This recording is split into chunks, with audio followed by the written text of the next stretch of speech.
الله من الشيطان الرجيم بسم الله الرحمن الرحيم رب اشرح لي صدري ويسر لي امري واحلل عقدة من لساني يفقهوا قولي۔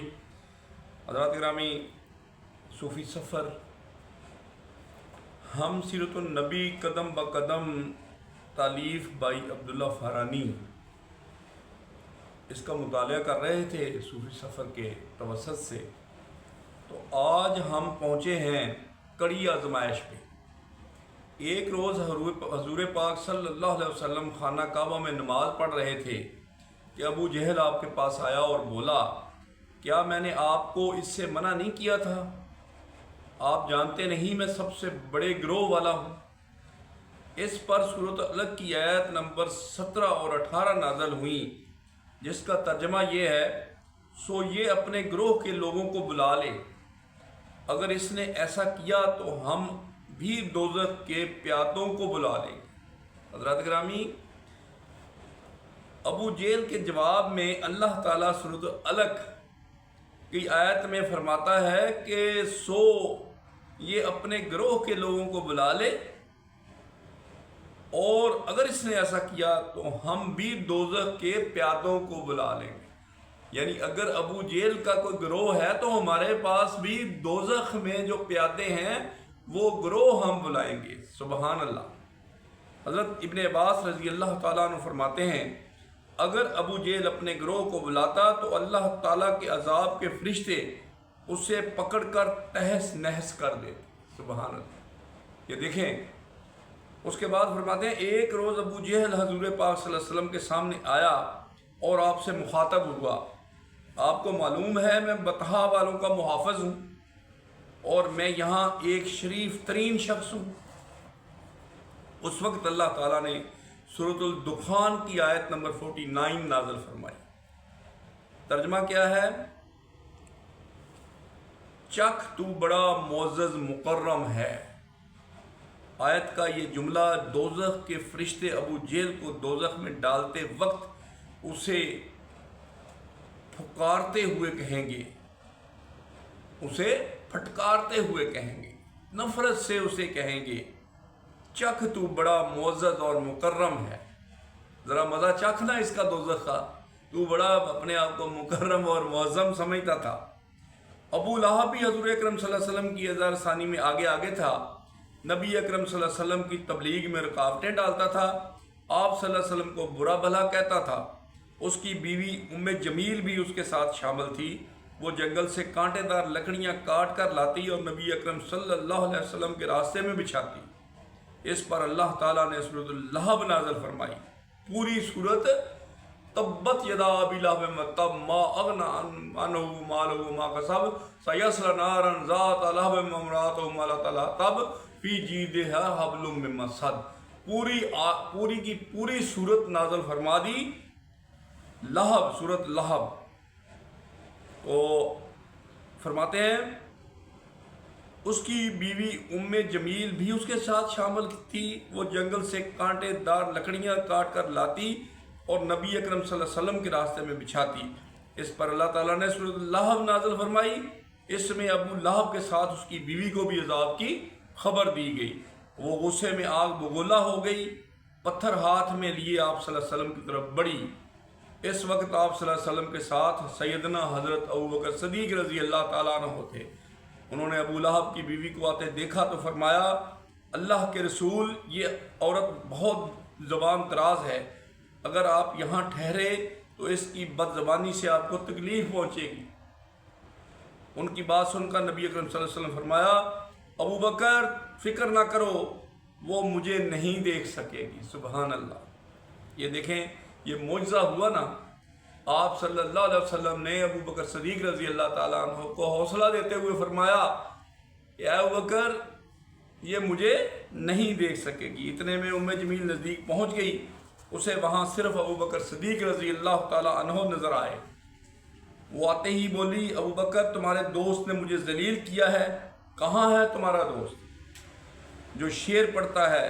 ابو بکر بولے، کیا تمہیں میرے ساتھ کوئی نظر آ رہا ہے؟ کیوں کیا بات ہے؟ مجھے تو تمہارے ساتھ کوئی نظر نہیں آ رہا۔ انہوں نے پوچھا تم ان کے ساتھ کیا کرنا چاہتی ہو؟ جواب میں اس نے کہا میں یہ پتھر اس کے منہ پر مارنا چاہتی ہوں۔ تو نعوذ باللہ من ذالک، اس نے میری شان میں نازیبا شعر کہے ہیں۔ وہ سورۃ اللہب کی آیات کو شعر سمجھ رہی تھی۔ اس پر انہوں نے کہا نہیں، اللہ کی قسم وہ شاعر نہیں ہے، وہ تو شعر کہنا جانتے ہی نہیں، نہ انہوں نے تمہیں ذلیل کیا ہے۔ یہ سن کر وہ واپس لوٹ گئی۔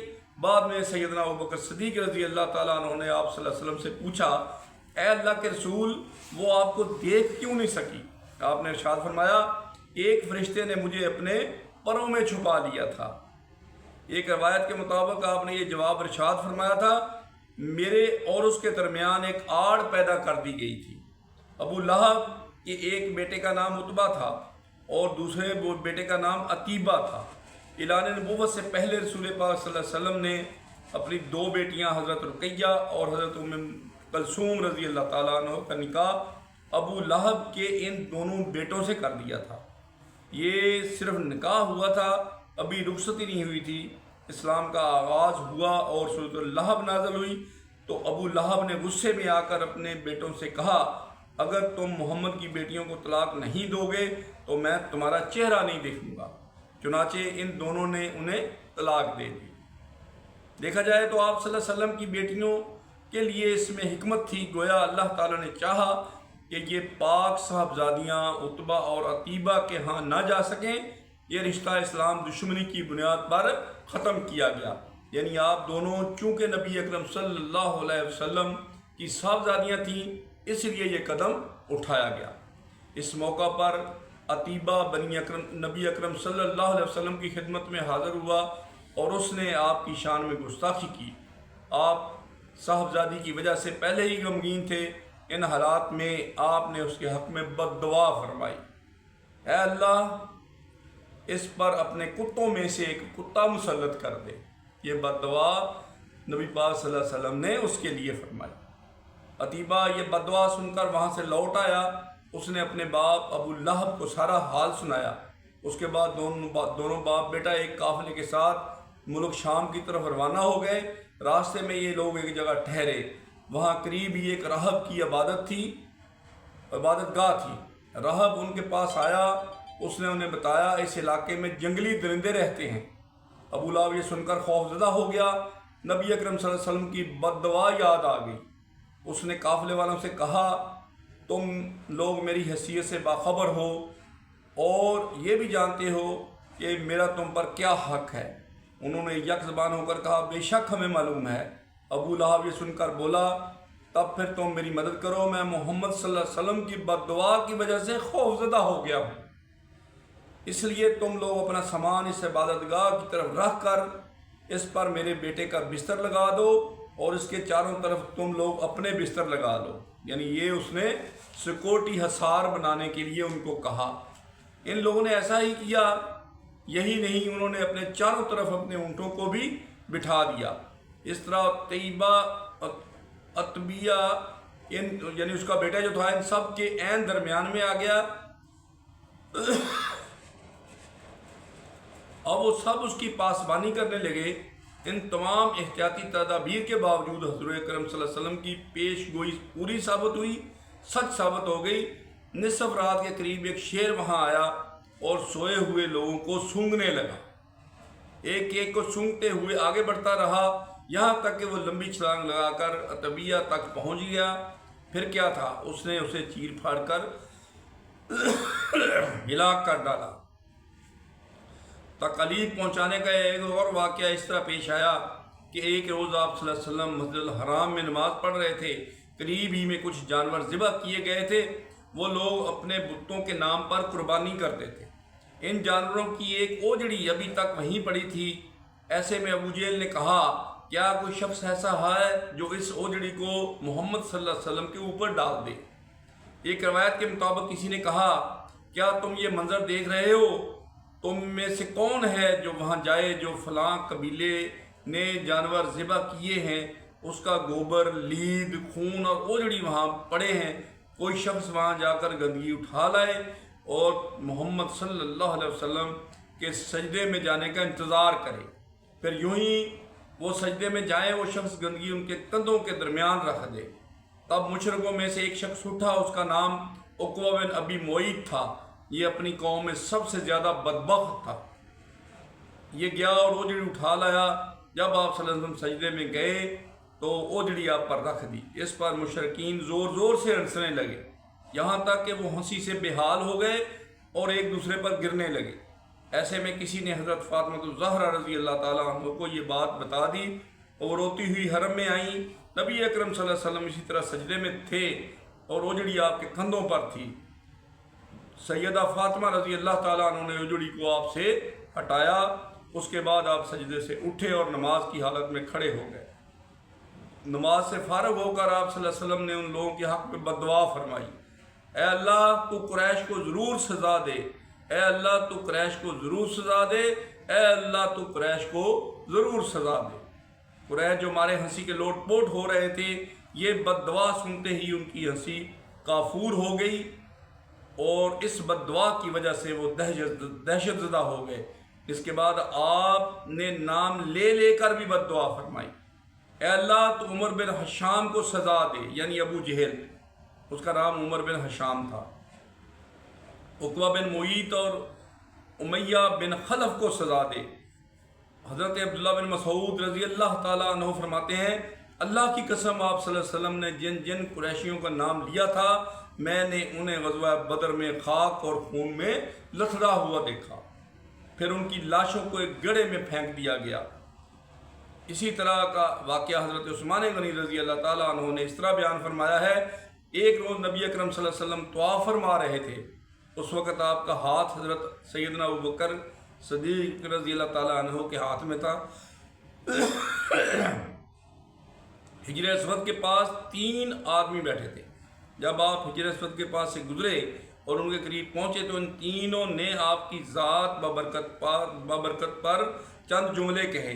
ان جملوں کو سن کر آپ کو تکلیف پہنچی، تکلیف کے آثار آپ کے چہرے پر ظاہر ہوئے۔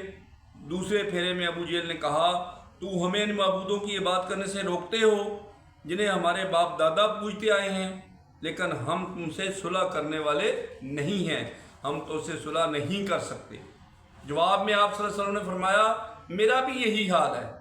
پھر آپ آگے بڑھ گئے، تیسرے پھیرے میں بھی انہوں نے ایسا ہی کہا۔ پھر چوتھے پھیروں میں یہ تینوں یکدم آپ کی طرف جھپٹے تو سیدنا حضرت عمر رضی اللہ تعالیٰ عنہ فرماتے ہیں، ابو جہل نے یکدم آگے بڑھ کر آپ صلی اللہ علیہ وسلم کے کپڑے پکڑنے کی کوشش کی۔ میں نے آگے بڑھ کر ایک گھونسا اس کے سینے پر مارا، اس سے وہ زمین پر گر پڑا۔ دوسری طرف سے سیدنا ابوبکر صدیق رضی اللہ تعالیٰ عنہ نے امیہ بن خلف کو دھکیلا۔ تیسری طرف خود نبی پاک صلی اللہ علیہ وسلم نے عقبہ بن ابی معیط کو دھکیلا۔ آخر یہ لوگ آپ کے پاس سے ہٹ گئے۔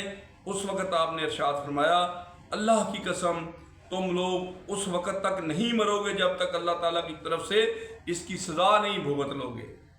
سیدنا حضرت عثمان رضی اللہ تعالیٰ فرماتے ہیں، یہ الفاظ سن کر ان تینوں میں سے ایک بھی ایسا نہیں تھا جو خوف کی وجہ سے کانپنے نہ لگا ہو۔ پھر آپ نے ارشاد فرمایا، تم لوگ اپنے نبی کے لیے بہت برے ثابت ہوئے۔ یہ فرمانے کے بعد آپ اپنے گھر کی طرف لوٹ گئے، ہم آپ کے پیچھے پیچھے چلے۔